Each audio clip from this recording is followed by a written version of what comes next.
Graph the set x such that x is less than or equal to 2 or x is less than or equal to 4 on the number line below. In order to achieve this, uh, you'll notice we hover over the number line, we get a pencil, which means we have some drawing that we're going to do here. What we draw with is selected below, and I think it's easiest to start with open and close circles and then fill in the segments and arrays afterward. So let's start with the first set. X is less than or equal to 2.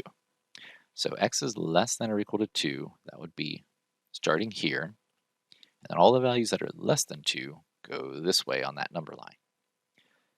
All right, x is less than or equal to 4.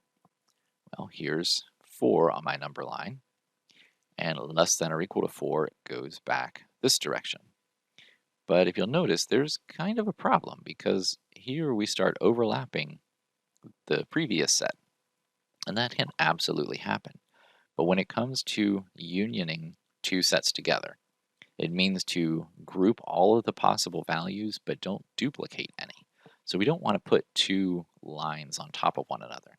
So here's what I'm going to do instead. Since I can see that this is going to happen here, I'm going to hit clear, and I'm going to start with the 4 this time and only graph this second set because it comprises all the values from the other one.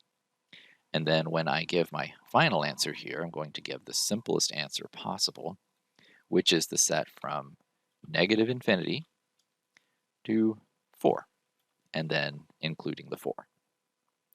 Now don't be tempted to start at negative 10 here, because the arrow is telling us that this is going to continue in the same direction off to infinity, so make sure you go all the way down to negative infinity. And there you'll get the correct answer.